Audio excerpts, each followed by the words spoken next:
Apan karon ang pagkamatarong gikan sa Dios, gikan padayag gawas sa kasubuan. O gikan mamagutan man gani kini sa kasubuan o sa mga propeta. 22. Ang pagkamatarong gikan sa Dios pinaagi sa pagtuo kan Ginoong Kristo. Alang sa tanan nga magatuo kay walay kalanginan sa Hudiyo o sa Gentile. Kalanginan sa Hudiyo. Ang puluhan na tungkol ang kining gitawag righteousness, kining pagkamatarong. Sa di pa nato atuan bahin-bahin sa pulong sa Ginoo, manindog sa ka mga igsoon. Kanimo Ginoo mahal nga diya sa mong pinabalik, pasalamatan ka na Dios mintak na sa utaron, salamat amahan sa imong pagkamanamo sa semana. Salamat sa imong pagkakimanamo sa mga financial mga butang, sa mga espirituhanon ng mga butang Ginoo. Salamat nga diyan mong pulo naghahatag ka na kadasig na kami makahimo Dios sa pagsimba kanimo diha sa espiritu ng Panginoon. Manalangin Ginoo yung pulong karon kay naalam magikan kanimo aron yung pulong Ginoo dili may mong sayang ang diyan sa lubutan aron ang pulong Ginoo makay sa among ginoo. Sinintanan ang gipasalamatan lauban madawat sa ngalan ni Jesucristo nga among Ginoong maduluwas. Amen. Muna ko mayong buntag. So ang akong oras alas 11:15. So ayun kabalaka kay mahumanta alas 3. Kaya kung mag-biskot bitaw ko mga ekso magtaas, bubo ra na. Kung nga mag-biskot ko bubo taas na siya. So karon kay dumaman ang atong gidala kanang taas o bubo. So posman ako mag-introduce akong tema righteousness, ining pagkamatarong ang atong pag-andron. Pagkamatarong. Now, kung atong tanawon ang dictionary, ato makita nga ang dictionary dunay hubad. Dunay hubad. Unya ang dictionary itawag kini siya maayong balita nga mao ang pulong nga mahinungdanon o nahilambig diha sa maayong balita. Now, pangutana ta number 1. Unsay nahilambig diha sa maayong balita? Unsay nahilambig diha sa maayong balita? Ang nahilambig sa maayong balita mga igsoon kining gitawag og righteousness pagkamatarong. Later number 1. Asa gikan ang pagkamatarong sa Ginoo. Sumala sa libro ni Apostol Pablo, Kapitulo 3, versikulo 21, ingon siya, apan karon ang pagkamatarong gikan sa Dios, hindi pa dayag gawas sa kasubuan, o gikapamatutan man gani kini sa kasubuan o sa mga propeta. Asa gikan ang pagkamatarong sa Dios. Matod pa ni Apostol Pablo, di nagawas sa kasubuan. So, walay labot ang kasubuan sa pagkamatarong sa Ginoo. Ano man, ningon si Pablo, ang pagkamatarong sa Dios, di nagawas. Subot ipasabot, walay apil ang kasubuan sa pagkamatarong sa Ginoo. 22, ingon siya, ang pagkamatarong gikan sa Dios, pinaagi sa pagtuo kang Ginoong Kristo alang sa tanang nga magatuo kay walay kalabinan sa Hudiyo o sa Gentile. Now, kung atong tanaw din sa versikulo 21, versikulo 22, atong makita nga si Jesus Christ usa sa nga nagtudlo sa atong kinabuhi unsa ang atong pagkamatarong. ang atong pagkamatarong mga igsoon, sumalat ng Apostol Pablo, pinasikad sa pag-alay nato sa pagkamatarong sa Ginoo. Ngabot ipasabot nga ang atong pagpaalain sa pagkamatarong nga gikan sa Dios pinagawas sa kasuguan. Subot ipasabot ang atong pagkamatarong walay apil ang kasuguan. Mao nga ang pagkamatarong sa Dios mga igsoon atong makita nga walay apil ang kasuguan. Mao nga miingon si Apostol Pablo nga ipamatud-an man gani kini sa kasuguan o sa mga propeta. Subot ipasabot nga kaning kasuguan tug-an lang ni sa imuhang mali. Ang kasuguan mao pahibalo sa imong sayop. Nga kaning ini mo ni sayop nimo, ini mao imong mali. So ang kasuguan mao ang tigpug-an sa sayop sa tao aron makahimo siya sa pag-alayin sa iyang pagkamatarong diya sa Dios.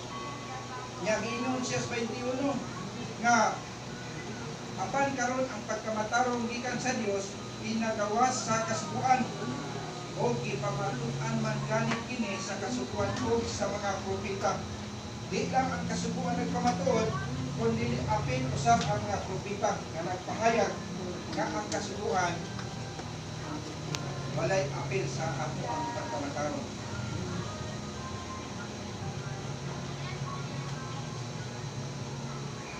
Dinhi sa versikulo 21 mga igsoon, may ingon din ha, versikulo 22, balik ko na basa.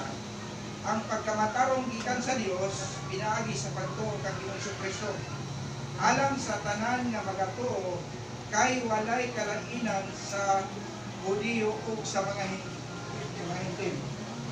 Mangutana ta sa akong kinabuhi, nganong wala may kalainan sa Hudiyo ug sa Hintil. Ngabot ipasabot ba nga ining walay kalainan ang Hudiyo dautan unya ang Hintil makasasala. Kung sa'y kalainan sa dautan makasasala. Nga kung atong tan-awon ang Biblia, Roma Kapitulo 10 Roma Kapitulo 3 versikulo 11, ingon sa nahisulat walay matarong wala bisag usa. Subot ipasabot nga kitangkanan makasasala ang tubangan sa Ginoo. Mao nga ingon si Apostol Pablo, walay kalainan sa Hudiyo ug Hintil, mga dakutan parehas, pero dunay duha ka programa ang Dios aron nga makailo na ang pulong sa Ginoo. Kini maayong balita sa mga Hudiyo ug maayong balita sa mga Hintil. Namingon si Apostol Pablo, Roma 3:23, sanglit nakasala ang tanan o nakabsang sa himaya sa Dios. Ngabot pasabot ang mga magkasasala, walay lugar dito sa langit. Ang Hudiyo, labaw na ang Hintil, nganuman, ang mga Hintil, mga igsoon, sumala sa Biblia, makasasala o dautan, parihas sa mga Hudiyo. So mo ni hinungdan nganong si Jesus Christ ipadala siya kani sa kalibutan para sa Israel. O, sa diha nga wala ginawat sa Israel si Jesus Christ ingon nga Mesiyas ilang ipatay hinoon, mao nga ang Dios miadto sa mga Hintil uban ang ilang mensahe. Mao nga dili parehas ang gospel sa Hudiyo o kanang may balita sa mga Hintil. Kaya dito nahilambigin ang mga Hintil sa kamatayon ni Jesus Christ ug katong mga Hudiyo. Makita nato dito to nahilambigin sa mga balita sa 12 ka mga apostolis. Nakahibalo mo sa Mateo 24:13, mao ni maayong balita dito sa mga Hudiyo nga bulahutay hangtod sa katapusan maong maluwas. Maunay maayong balita adto sa mga Hudiyo. Kay nga naman ang mga Hudiyo mga igsoon atong makita gitawag ang ilang mga kasaypanan nga espirituhanong pagkahimulat Ganong gitawag nga siya espirituhan nga pagkanilag tungod kay ang Mesiyas nga gipadala sa Dios ilang gipatay. Mao nga ang mga taga-Israelino naa sila sa pagtuyaw ng tinta. Mao nga ang maayong balita sa grasya sa Dios, pag-adto sa Dios sa mga hindi uban ang mensahe sa grasya. Mao tay hinungdan nga gitawag si Apostol Pablo ni Jesus Christ dito na siya sa langit. Mao nga pagtawag ni Jesus Christ dito sa langit, atong makita nga si Apostol Pablo usa pa ka panggigitan nga manglulutos. Pero gitawag siya sa Dios aron mahimo niya nga maayong magtutudlo sa grasya sa Ginoo. Mao nga ang makasasala mga igsoon, makita nato nga wa kini lugar sa langit. Kung wala pa magwali si Apostol Pablo, wala pa tawga sa Ginoo nga mahimo siyang magwali ang tanang mga hintil impierno. Mao nga ang pagkamatarong nga gitanyag ni Apostol Pablo maayong balita ngadto sa grasya sa Dios. Ikaduha, sa unsang paagi ang tao mamatarong? Wala, unsa ka? Ang tungan di itas kasukuan igsoon. Unsay na sa kasukuan? Dili magpatay, dili magpangawan, dili magsaksi, bakak, bato sa imong igsoon. Unsa ka, no? Sa unsang paagi ang tao mamatarong? Sumala sa Biblia sa atong ginabasa, Roma Kapitulo 3, versikulo 21, di pamatutan sa kasukuan o sa propeta. Balik ko na itong basa, apan karon ang pagkamatarong ikan sa Dios, ikapadayag gawa sa kasukuan o ikapamatutan man ganin kini sa kasukuan o sa mga propeta. 22, ang pagkamatarong nga gikan sa Dios pinaagi sa pagtuo kang Ginoong Kristo alang sa tanan nga magatuo kay walay kalainan sa Hulyo o sa Hente. Na kung atong tan-awon dinhi, dunay gitudlo si Apostol Pablo mahitungod sa pagkamatarong. Mahitungod sa pagkamatarong. Now, ingno nato nga makuha tay kung matarong igsoon o pastor aron kung maluwas. Igsoon ang pagbuhat o matarong maayo na siya, pero dili na madawat sa Ginoo. Kay dili na maipaagi sa atong pagkamatarong o kaluwasan. Ang gitudlo ni Apostol Pablo o gitudloan usab siya sa Dios si Apostol Pablo kung unsa ang paagi sa atong pagkamatarong. Versikulo 22 siya. Ang pagkamatarong nga gikan sa Dios pinaagi sa pagtuo kang Ginoong Kristo alang sa tanan nga magatuo kay walay kalainan sa Hulyo sa Hente.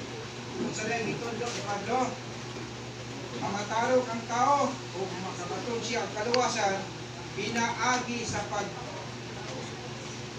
kang Kristo. Usahay, makita nato nga dili ka maka-align kay gusto kita nga kanang paghimok yung matarong. Maayo man yun na siya paghimok matarong. Hindi ka mangaway sa silingan, hindi ka mag-islam sa palihat. Maayo na siya. Pero ang paagi sa atong pagkamatarong sa kaluwasan, dili din na ang paagi sa Dios. Ang paagi sa Dios, pagtuo kang Ginoong Kristo, ingon na atong Ginoo maluluwas. Anak na pagtuo, nagagikan sa atong kasing-kasing.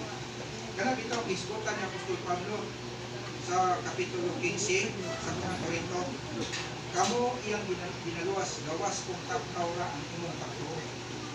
Taphaw ra ang pagtuo. So na ako di pagtuo nga di pagkaluwas nimo. No? Naay pagtuo nga di pagkaluwas. Bisan pa igsoon, abot kag 20 anyos katuig atong pagsimba-simba. Unya, tapahaw ang imong pagtuo. Ang imong pagsimba, dili makita. Dili na siya makinta. Nganuman, dili pa na mao ang paagi sa Dios. Nga musimba ka para maluwas, dili. Kung dili ang atong pagsimba kay kumanatagiluwas. Kumanatagiluwas, magsimba ka, mangalagat tas inutungod kay kita luwas na. So mao na kanang kinabuhi sa Kristohanon. Tungod kay diri sa kalibutan mga igsoon na atay gitawag og eternal security.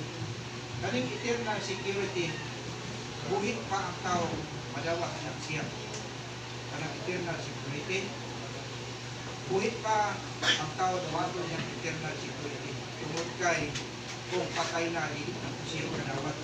Kaya ang paagibod sa eternal security, sa kahinumdum mo sa Mateo Kapitulo 5, siguro, bitaw sa nakuha. Mateo Kapitulo 5 sa atong mga Biblia, versikulo 24. Kumani siya? Ay, di mao. Mateo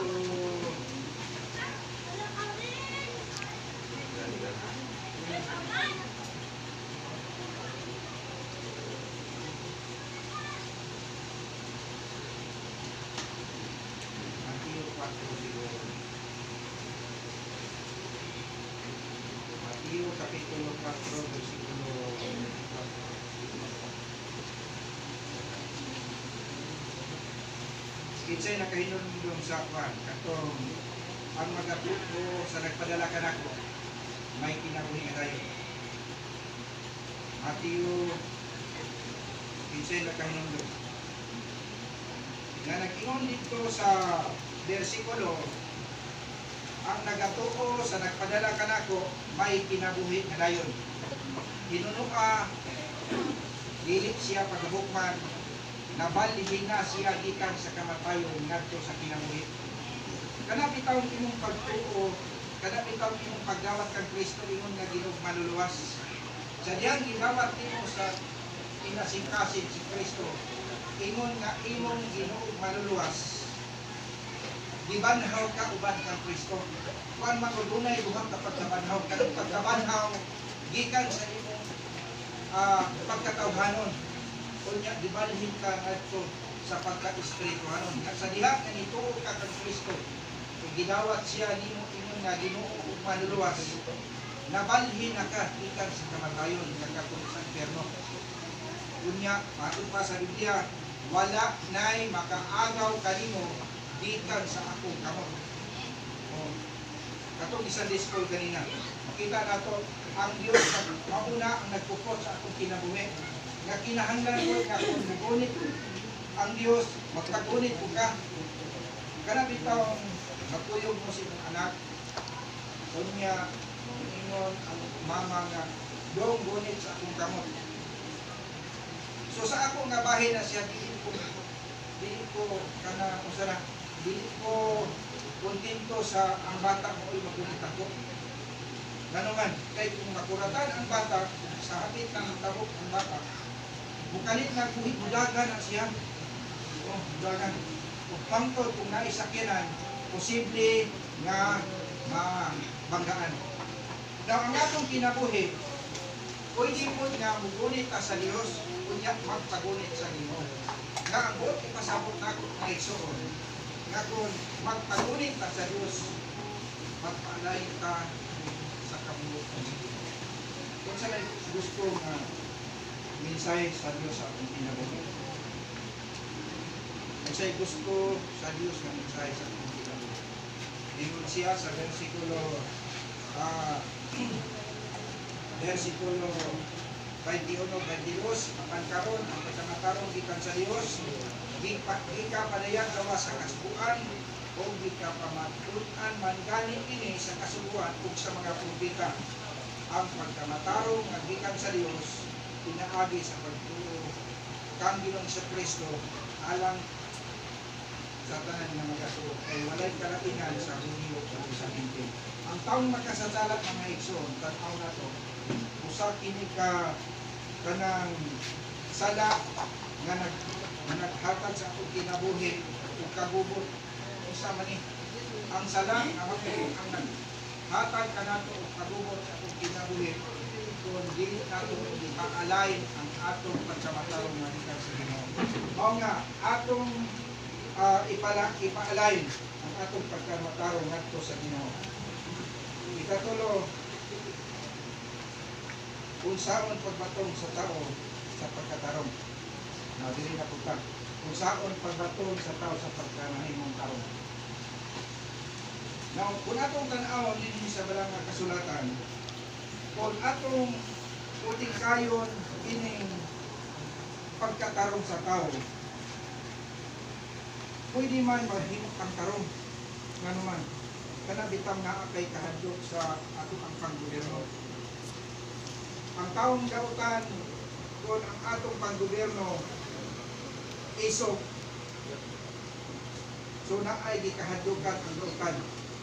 Mao nga kung dili ganit isok ang atong ang panggobyerno, makita nato nga gamay lang kaayo ang nagahimo sa pagbuhat sa pagkamatarong. Nga naman, walay pagkahadlok sa ato ang panggamhanan. Kana bitaw matuta sa syudad, nakahinumdum mo, nakatuan ba mo, nga talagsa na lang kayo ang tao magsilpon-silpon nga nausdalan. Nga naman, nahadlok kay naay daghan nga isnat na sa mga silpon. Kung walay pagkahadlok ang taong dautan mga igso sa atong paggobyerno, muhatod na ang atong syudad nga daghana kaayo ang mga dautan na magsulod diri sa atong syudad. Mao nga ang pagkamatarong nga gusto ipaabot ni Apostol Pablo mga igsoon. Mayon siya, magpaalay mo sa pagkamatarong nga gikan sa Dios. Kunya ato kung kahadlukan ang Dios. Kung saan man ato pagkahadlok sa Dios, nakahinumdum ko mga igsoon kato manuroy pamikis na diri sa kabantian, dunay bukang dito nga tagpulin. Ingon si nakasulat dito nga kahadluki ang Dios. Kunya siya lang alagaran. Magutan na ta sa itong kinabuhi, nganong nainganak man na siya nga ang Diyos atong kahadlukan. Nga abot, ipasabot ay kahadlukan na ang Diyos pagtimo o dautan nga pagkinabuhi. Dautan nga mga binuhatan. Kunya ang sintro ato, ngadto sa mga dautan, aron mapanalan nila ang ilang kasing-kasing sa pagtimo tarong katubangan sa Ginoo. Now, balik na sa atong punto, kung saan nato pagbaton sa pagkahimong tarong. Now, dinhi sa Roma Kapitulo 10 mga igso. Roma Kapitulo 5 versikulo 10. Bato pa dinhi sa Biblia, kay kon sa diha nga mga kaaway pakita sa Dios, kita ipasig-ulit ngadto sa Dios pinaagi sa kamatayon sa iyang anak. Nan karon nga napasig-ulit na kita, dabi pang luwason kita pinaagi siyang kinabuhi. Nga kung atong tan-awon, unsaon nato pagbato, unsaon pagbaton sa tao nga tarong. Nga kung atong tan-awon, ang Dios balaan, ang tao makasasala. Mabisan pa ingon ang tao nga magbuhat siya tarong, dili kayo siya mahimong tarong. Nganuman, kaaway pa siya sa Ginoo. Nga mingon si Apostol Pablo kay kung sa diha nga mga kaaway pakita sa Dios, sa daw, kita gipasig-uli ngadto sa Dios pinaagi sa iyang kamatayon sa iyang anak. Na kung atong tanawon mga igsoon, katong kamatayon ni Jesus Christ dito sa krus sa Kalbaryo, mautoy magkaduol sa taong kautan ngadto sa Dios. Ngabot ipasabot nga katong kamatayon sa Ginoo mao ang nipalit, mao ang nipuli sa imong lugar aron ka mahimuduol sa Ginoo. Kunya mingon siya, karon nga napasig-uli na kita, labi pang luwason kita pinaagi sa iyang kinabuhi. Now, kung atong tan-awon nga si Kristo binansang sa krus, kanang kamatayon ni Kristo dito sa krus, dito natapos ang iyang kinabuhi dito sa krus. Kunya katong kinabuhi ni Jesus Christ dito sa cross, mautoy nagluwas kanato gikan sa impierno. Kunya tools lang na siya. Kung sa'y gamit ganit sa tools, ang gamit sa tools mga igsoon, ang ayo sa mga sakinan, pag-abli, para mag-suhap, mag-naot. So, kining kulong sila ko sa katools sa atong kinabuhi. Yung sawa na ito pag-apply. Yung sawa na ito pag-apply. Ningon si Apostol Pablo, karon nga napasipuli na kita, labi pang luwason kita pinaagi siyang kinabuhi. Mangutana ta sa atong kinabuhi, ganong maluwas man ta pinaagi sa kinabuhi ni Kristo. Ganong maluwas man. Sumuuni gitudlo ni Apostol Pablo, Kapitulo 3 sa Roma, versikulo 21. Miingon siya, si Apostol Pablo, apan karon ang pagkamatarong gikan sa Dios gawas sa kasuguan. Apan karon ang pagkamatarong gikan sa Dios gikapadayag gawas sa kasuguan o gikapamatud-an man gani kini sa kasuguan o sa mga propeta. Sa kunamong tanaw dinhi na si Apostol Pablo nagsulat siya. Kunya nagsulat siya, ingon siya nga ang pagkamatarong gikan sa Dios, kunya gipamatud-an kini sa kasuguan. Gipamatud-an sa kasuguan, ikaduha, gipamatud-an sa propeta. Nga ang buhaton sa tao aron mahimo siya karon atubangan sa Dios, iyang i-apply ang kinabuhi ni Kristo na naala dito sa krus sa Kalbaryo. Kitaon tato ang taong makasasala ang ilansang sa krus at tungod sa gugma sa Ginoo nakabatunta o kaluwasan sa itong kinabuhi tungod sa kinabuhi na naala ni Kristo dito sa krus sa Kalbaryo.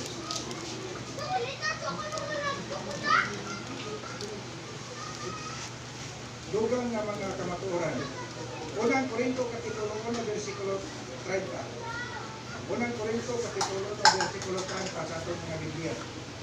Sumatong pa dinhi kay gumikan kaniya kamo nga naa kang Kristo Jesus nga iya kamong gihimo nga atong kaalam, atong pagkamatarong o pagkabinalaan o pagkainubos. Subot ipasabot naa nakasalalay tanan. Naa nakasalalay tanan ang atong pagkamatarong sa tubangan sa Ginoo. Kung sa daw kay kini kay gumikan kaniya kang Kristo. Kamo anaa kang Kristo, Jesus nga imo nga iyang imo nga atong kaalam, atong pagkamatarong o pagkabinalaan o pagkatinubos. Ang atong kinabuhi mga igsoon, wala tay mahimo bisan pa himuon nato ang pagkamatarong at tubangan sa Ginoo. O dili ang Dios mo ang magmatarong sa buwan ukang himong tarong. Pero dunay gitudlo si Apostol Pablo sa atong kinabuhi, magpaalay ta ang sa pagkamatarong sa buwan. Ngayon siya sa Roma Kapitulo 6 versikulo 3, wala pa kamo mahibalo kag tanan nga nabautismuhan nato kang Kristo Jesus, gibautismuhan man sa ilang kamatayon. Katong kamatayon ni Kristo sa mga igsoon, gibautismuhan ang atong sala.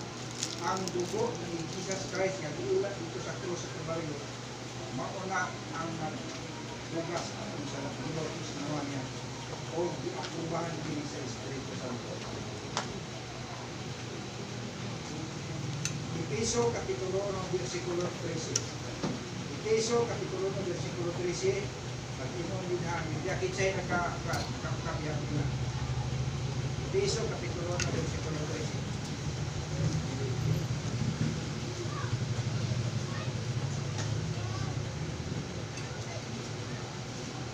Kapitulo 1 versikulo 13. Pag-inon ang Biblia.